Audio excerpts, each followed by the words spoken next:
ఇటీవల జరిగిన సార్వత్రిక ఎన్నికల్లో వైసీపీ దారుణంగా ఓడిపోయిన సంగతి తెలిసిందే. పార్టీ ఓడిపోవడంతో వైసీపీ శ్రేణులు తీవ్ర నిరాశలో కూరుకుపోయారు. తిరిగి అధికారంలోకి వస్తామని ధీమాగా ఉన్న నాయకులు, కార్యకర్తలు పార్టీ ఓడిపోవడంతో నైరాశ్యంలో మునిగిపోయారు. గత ఎన్నికల్లో 151 సీట్లలో ఘన విజయం సాధించి అధికారంలోకి వచ్చిన వైసీపీ తీవ్ర ప్రజాగ్రహానికి లోనై కేవలం 11 సీట్లలో మాత్రమే విజయం సాధించగలిగింది. 2019 ఎన్నికల్లో 22 పార్లమెంటు స్థానాలను గెలుచుకున్న ఆ పార్టీ ఈసారి 4 పార్లమెంటు స్థానాలకే పరిమితమైంది. ప్రభుత్వ వ్యతిరేకత, ప్రజాగ్రహంతో వైసీపీ కంచుకోటలు కూడా బద్దలయ్యాయి. ఊహించని రీతిలో వైసీపీ ఓటమి పాలు కావడం 2 తెలుగు రాష్ట్ర రాజకీయాల్లో హాట్ టాపిక్ గా మారింది. ఈ ఎన్నికల్లో టీడీపీ, బీజేపీ, జనసేన పార్టీలు కూటమిగా ఏర్పడి అధికార వైసీపీని ఎదుర్కొన్నాయి.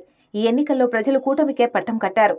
ఇదిలా ఉంటే ఓటమి నిరాశలో ఉన్న వైసీపీ నాయకులకు, కార్యకర్తలకు కేంద్ర ఎన్నికల సంఘం శుభవార్త అందించింది.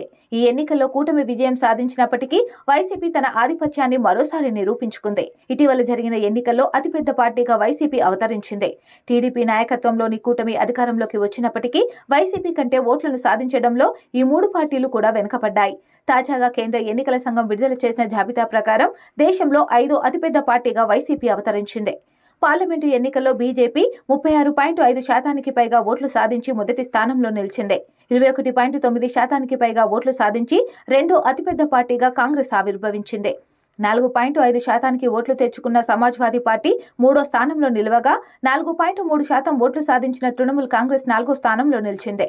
ఇక వైఎస్ జగన్ నేతృత్వంలోని వైసీపీ 2.06% ఓట్లు సాధించి 5వ స్థానంలో నిలిచింది. ఈ జాబితాలో టీడీపీ 7వ స్థానంతో సరిపెట్టుకుంది. 1.9% ఓట్లతో టీడీపీ 7వ స్థానానికి పరిమితమైంది.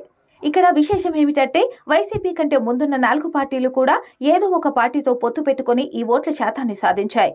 కానీ వైసీపీ సింగిల్ గానే పోటీ చేసి ఈ ఘనత సాధించడం విశేషం. పార్లమెంటు ఎన్నికల్లో టీడీపీ కన్నా వైసీపీ అధిక ఓట్లను సాధించడం, దేశంలోనే అతిపెద్ద పార్టీగా అవతరించడం కూటమి నేతలకు మింగుడుపడటం లేదు. 2019 ఎన్నికల్లో కూడా వైసీపీ 3వ స్థానంలో నిలిచింది. దీంతో ప్రజాబలం జగన్కే ఉన్నప్పటికీ పొత్తుతో కలిసి పోటీ చేయడం వల్ల కూటమి అధికారంలోకి రావడం జరిగిందని ఈ ఘటనతో మరోసారి రుజువైంది.